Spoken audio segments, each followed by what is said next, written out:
Alors, l'avarice. Bon, on a combien de péchés là?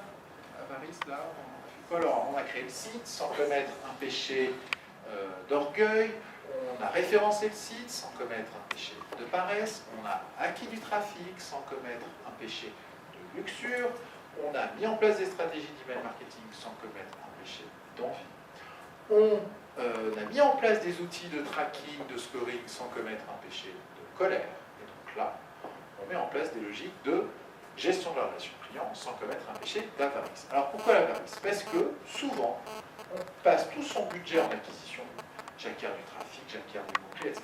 Et on ne pense jamais à la fidélisation. Et c'est dommage parce qu'il y a des vrais effets de levier. Essayez de comprendre quelle va être la dynamique pour qu'un client nous rachète.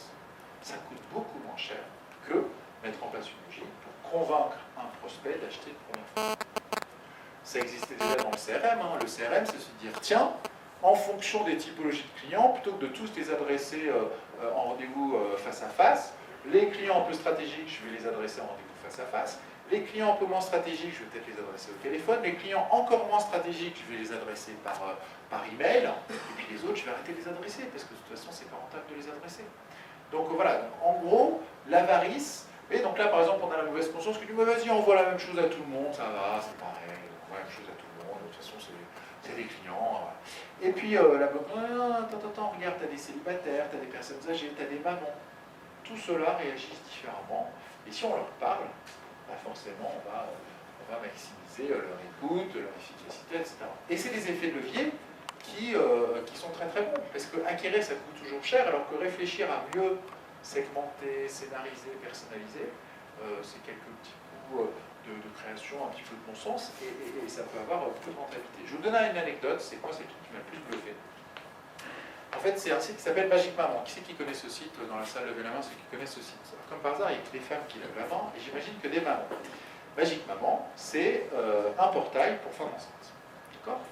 Et donc, quand une future maman vient d'avoir confirmation que ça y est, c'est sûr, la première échographie, tout ça, ça a l'air d'être bien, hop, là, elle commence à se dire, bon, oulala, mais je vais devenir maman, tout ça, qu'est-ce qui va se passer? Bon. Et donc, très vite, il y a Magic Maman qui arrive là, qui dit, bah, nous, on a un portail, une femme sur 3 enceinte vient sur notre portail, tout ça. Et donc, plutôt que de dire une inscription, tiens, bah, t'es une future maman, donne-nous ton adresse mail, et puis on va t'envoyer un email un peu générique, ils disent, inscrivez-vous à un programme de suivi de grossesse. Pas mal. Donc, en fait, il faut donner son prénom et la date prévue d'accouchement. Et donc, moi, ma femme, par exemple, eh ben, elle avait toutes les semaines un email hyper personnalisé. Bonjour Marjorie, vous êtes à la 8e semaine d'Aménorrhée. Alors, je vais vous expliquer Aménorrhée, hein, parce que c'est la première fois. Donc, Aménorrhée, c'est donc la première semaine à la fin des dernières règles. Et donc, en fait, on parle en semaine d'Aménorrhée. Moi, je pensais qu'on parlait en mois de grossesse. Pas du tout, on parle en semaine d'Aménorrhée. 36 semaines d'Aménorrhée. Et donc, en fait, bien sûr, la newsletter reprend ces termes-là. Donc, bonjour Marjorie, vous êtes à la 8e semaine d'Aménorrhée. Le fœtus pèse X grammes, etc., etc. Le cœur a commencé à battre, etc., etc. Et donc, en fait, c'est tout con, hein.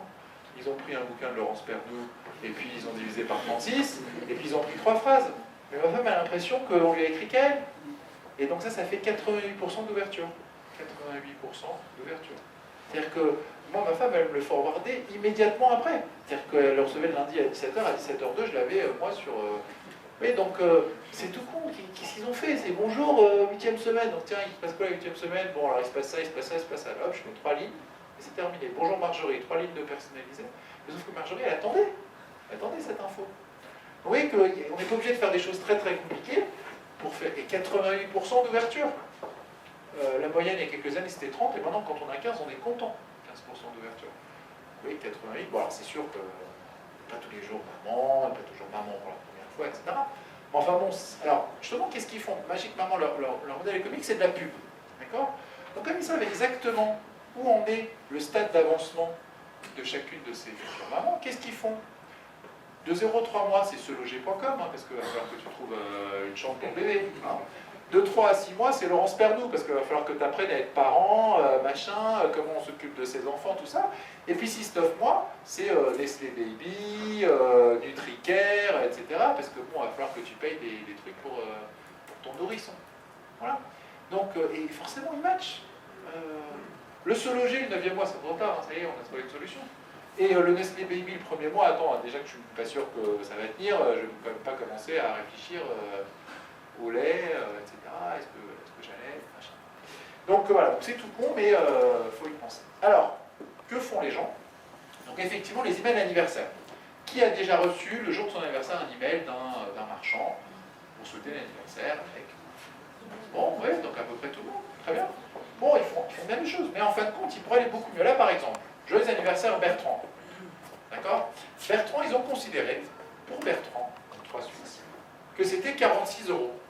C'était 46 €. Parce qu'ils ont analysé, ils ont fait une méthode et ils ont dit tiens, Bertrand, il claque 500 € par an, hop, on va lui filer 46. Alors que Martine, qui a juste commandé il y a 1 an et demi un produit à 30 €, on va pas lui offrir 46 €. Vous voyez, donc on crée de l'intelligence. Et puis d'autres, ils disent bon, qu'il y a vu 10 € offerts à tout le monde. 10 € des 30 € d'achat. Vous savez que 10 € des 30 € d'achat, c'est pas du tout 33% de remise. Hein. Parce que vous dites, attendez, 10 € pour 30 € d'achat, ça fait un tiers, ça fait 33% de remise. Mais non, c'est comme quand on va au parking. Vous savez, quand on va au parking, les prix 4 €, enfin à Paris c'est ça, 4,50 € de l'heure, d'accord?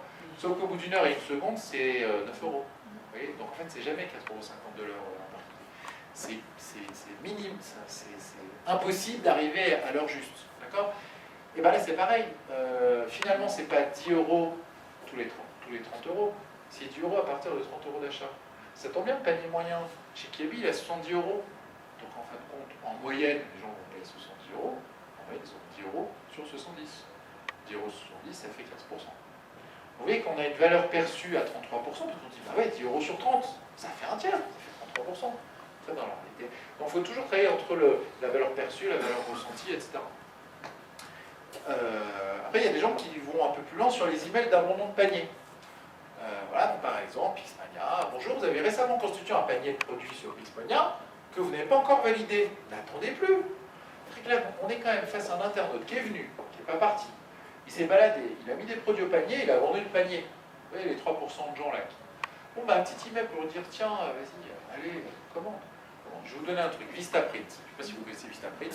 Je donne le truc, c'est cadeau. Donc Vistaprint. Moi, je voulais acheter des stylos personnalisés à ma société. Maintenant, je voulais acheter 100 stylos. D'accord? Donc, je fais tout le process. Ah, hop, le logo, le choix du stylo, le machin. Au dernier moment, je donne mon email, mon adresse, tout. Au dernier moment, je ne paye pas. Je paye pas. Du coup, là, je suis en abandon de panier. Le lendemain, je reçois un email, moins 25%. Cadeau, c'est pour vous. Parce que la marge chez Vistaprint, c'est 70%. D'accord? Pourquoi les délais sont longs? Parce qu'en fait, les machines, elles sont en Roumanie, en Bulgarie, etc. Et que finalement, il n'y a qu'un coût d'amortissement de la machine. Et donc, tout le reste, c'est de la marge. Vistaprint, ça fait 1 milliard $. C'est chiant parce qu'ils nous abreuvent d'emails tout le temps, ils nous saoulent, mais enfin, ça fait 1 milliard $. Finalement, ils nous saoulent, mais c'est péché d'orgueil. Hein. Ils s'en foutent de saouler, ils font 1 milliard $. De chiffre d'affaires. Donc, oui, alors moi après je me suis dit, bah, c'est génial, je vais refaire tout le temps ça. Mais non, pas du tout. Parce qu'après je suis devenu client, ça marchait plus mon truc là. C'est-à-dire que là, ils m'ont renvoyé, bah tiens, commande. Non, mais moi je voulais 25%. Bah, non, commande. Vous voyez que, c'est-à-dire que quand j'étais PRM, quand j'étais prospect, on va me lâcher 25%. Et puis quand je suis devenu client, bon, on me dit, bah tiens, vous faites ta commande là, commande. Vous ne voulez pas me donner un? Bah non, t'es client, c'est beaucoup moins intéressant. Enfin, pas comme ça, lâcher 25% tout le temps, non plus. Donc, voilà. Tiens. Alors, bah là, Florence, elle est chez Sephora. Et Florence, elle n'a jamais acheté chez Sephora. Bah alors, Florence, quand même, Florence n'avait jamais acheté sur Sephora.fr. Alors, pendant 48 heures, Florence, et pas une de plus, hein, et ben, profitez de la livraison offerte pour tous vos achats sur Sephora.fr. D'accord? Pas les moyens sur Sephora, 90 €, frais de livraison, 12 €. En fait, 12 € sur 90. Elle n'avait jamais acheté. Donc, la marge en parfumerie, c'est 30 à 40%. Donc, retenir un tiers de sa marge pour s'assurer que Florence achète une fois. Sachant que le répit business moyen en parfumerie, c'est 3. C'est-à-dire qu'on s'assure 90 € de marge en lui lâchant une livraison qui coûte 10 €. Et que, donc, mais ça, c'est tout con. C'est pas très compliqué. Hein. Florence, virgule, il suffit d'avoir le prénom, Quand on a enregistré son adresse mail, il fallait avoir le prénom. C'est pas très compliqué. Et n'importe quel outil gratuit, d'emailing ou pas cher, fait ça. Donc, voilà, ça c'est intelligent. Là, Florence, elle se sent concernée. Peut-être qu'elle ne va pas ouvrir l'email, peut-être qu'elle ne va pas commander. Mais elle se sent concernée, peut-être qu'elle va aller en boutique. En tout cas, je trouve que c'est... et donc ça, c'est du CRM. Gestion de la relation client. En l'occurrence, là, on est dans le PRL, puisqu'elle n'a pas encore acheté, mais imaginons, on serait à son anniversaire, Florence est une grosse cliente, hop, l'exemple qu'on a vu tout à l'heure, 46 €. Quand on donne 46 € à son anniversaire, elle est contente quand même. En plus, sans minimum d'achat, etc. On est là pour remercier des ventes réalisées, parce que, voilà, notre fameuse cliente chez Sarenza qui a commandé 10 000 €, de lui offrir 50 €, ça va pas bouffer la marge. Puisque 10 000 €, elle en a généré largement suffisamment. Alors,